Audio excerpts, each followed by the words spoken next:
తెలంగాణపై మొంతా తుఫాన్ ఎఫెక్ట్ పడనుంది. తీరం దాటే సమయంలోనూ దాటిన తర్వాత తుఫాన్ ఎఫెక్ట్ తెలంగాణపై పడనుంది.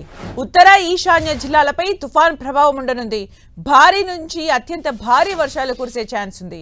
పలు జిల్లాలకు రెడ్, ఆరెంజ్, ఎల్లో అలర్ట్ జారీ చేశారు వాతావరణ శాఖ అధికారులు. ఖమ్మం, భద్రాద్రి, కొత్తగూడెం జిల్లాలకు రెడ్ అలర్ట్ జారీ చేశారు. ఖమ్మం, భద్రాద్రి, కొత్తగూడెం అత్యంత భారీ వర్షాలు కురిసే అవకాశం ఉంది. మంచిర్యాల, పెద్దపల్లి, భూపాలపల్లి, హనుమకొండ, వరంగల్, మహబూబాబాద్, సూర్యాపేట, నల్గొండ జిల్లాలకు ఆరెంజ్ అలర్ట్ జారీ చేశారు. జగిత్యాల, కరీంనగర్, సిద్దిపేట, జనగాం, యాదాద్రి, నాగర్ కర్నూలు జిల్లాలకు ఎల్లో అలర్ట్ జారీ చేశారు.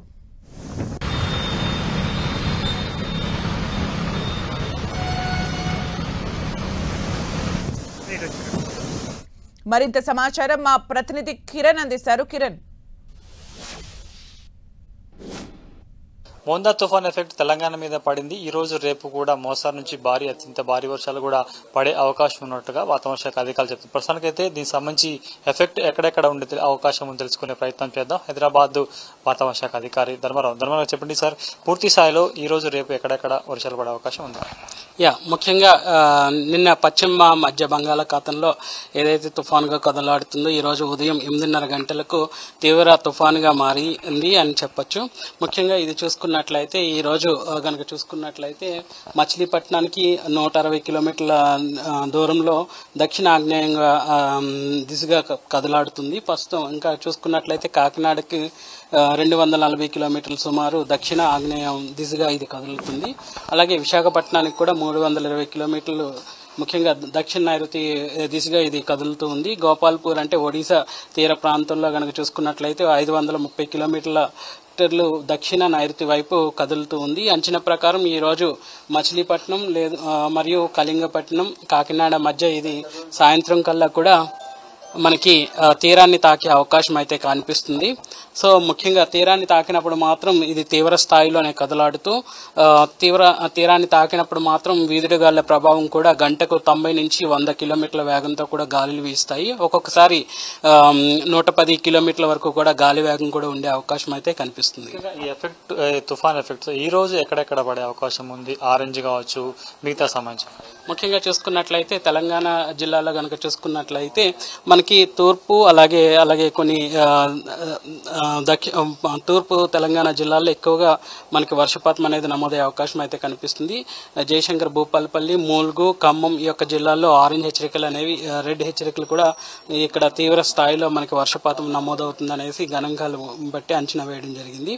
అలాగే చూసుకున్నట్లయితే సుమారు 8 చోట్ల అతి భారీ వర్షాలు నమోదయ్యే అవకాశం అయితే కనిపిస్తుంది. అలాగే చూసుకున్నట్లయితే 7 చోట్ల భారీ వర్ష సూచనలు అనేవి కూడా కనిపిస్తుంది. ముఖ్యంగా తూర్పు తెలంగాణ జిల్లాలు, అలాగే చూసుకున్నట్లయితే మధ్యస్థ తెలంగాణ జిల్లాల్లో, ఉత్తర తెలంగాణ జిల్లాల్లో కూడా ఈ యొక్క వర్ష తీవ్రత అనేది కొనసాగే అవకాశం కనిపిస్తుంది. ఈ రోజు రేపు కూడా ఈ యొక్క తీవ్రత అనేది కొనసాగే. ప్రత్యేకంగా ఎక్కడెక్కడ ఎఫెక్టెడ్ అయిపోయింది? ముఖ్యంగా రేపటికి వచ్చేసరికి మనకి సుమారు 12 చోట్ల అతి భారీ వర్షాలు అనేవి నమోదయ్యే అవకాశం కనిపిస్తుంది. 7 చోట్ల మాత్రం భారీ వర్షాలు అనేవి నమోదవుతాయి. ముఖ్యంగా కొమరంభీం, ఆసిఫాబాద్, అలాగే నిజామాబాద్, ఇంకా చూసుకున్నట్లయితే రాజన్న సిరిసిల్ల, సిద్దిపేట్, ఇంకా యాదాద్రి, భువనగిరి, జనగాం, ఇంకా ఈ యొక్క జిల్లాలకన్నిటికీ సుమారు 7 జిల్లాలకి భారీ వర్ష సూచన అనేది కనిపిస్తుంది. ముఖ్యంగా ఈ మిగతా జిల్లాలు తోచుకుంటే హైదరాబాద్లో ఎట్లా ఉంది? హైదరాబాద్, రంగారెడ్డి, వికారాబాద్ ఇట్లాంటి ఒక విధంగా చూసుకున్నట్లయితే దక్షిణ తెలంగాణలో ఈ యొక్క తుఫాను యొక్క తీవ్రత అనేది కొంచెం దక్షిణ తెలంగాణలో తక్కువగానే ఉంటుంది. ముఖ్యంగా తూర్పు అలాగే ఉత్తర తెలంగాణ భాగాల్లో మాత్రం దీని యొక్క తీవ్రత అనేది ఎక్కువగా ఉండి అధిక మొత్తంలో వర్షపాతం అనేది కూడా నమోదయ్యే అవకాశం అయితే కనిపిస్తుంది. ఇప్పటికే ఇటు ఎరుపు రంగు హెచ్చరికలతో పాటు ఆరెంజ్ హెచ్చరికలు, అలాగే పసుపు రంగు హెచ్చరికలు కూడా ఈ రోజు రేపు కూడా కొనసాగే అవకాశం అయితే కనిపిస్తుంది. క్రమేపీ 30కి వచ్చేసరికి ఈ యొక్క తీవ్రత అనేది క్రమేపీ తగ్గి పొడిబారిన వాతావరణం అనేది నెలకొల్పబడే అవకాశం కూడా కనిపిస్తుంది. ఒకసారి మనం చూసుకుంటే కూడా పూర్తి స్థాయిలో దీనికి సంబంధించి ఈ రోజు ఇక్కడ చాలాపట్ల కనిపిస్తే అవకాశం కనిపిస్తుంది. ఈ రోజు ఆరెంజ్ తో పాటు రెడ్ అలర్ట్, ఎల్లో అలర్ట్ గా ఉంది. ప్రస్తుతానికైతే రేపు కూడా దీనికి సంబంధించి పెద్ద మొత్తంలో ఇక్కడ ఆరెంజ్ తో పాటు ఎల్లో అలర్ట్ కొనసాగే అవకాశం కనిపిస్తుంది. పూర్తి స్థాయిలో అంటే ఈ తుఫాన్ ఎఫెక్ట్ తో ఎన్ని సెంటీమీటర్ల వర్షపాతం నమోదయ్యే అవకాశం? ఇంచుమించు ఇక్కడ మనకి ఇచ్చిన కలర్ వార్నింగ్స్ ప్రకారం కూడా ఎప్పుడైతే తీవ్రత మనకి రెడ్ కలర్ హెచ్చరికలు అనగానే తీవ్రత అనేది 21 సెంటీమీటర్ వరకు కూడా వర్షపాతం నమోదవుతుందని అంచనా వేయడం జరుగుతుంది.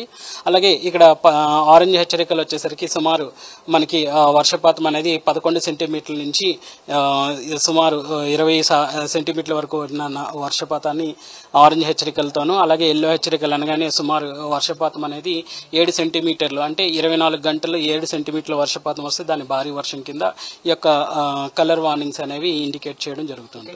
తుఫాన్ ఎఫెక్ట్ తో ఏపీలో చాలా చోట్ల కూడా అసలు విధ్వంసం సృష్టి పరిస్థితి కనిపిస్తుంది. తెలంగాణలో ఎట్లా ఉంటుంది?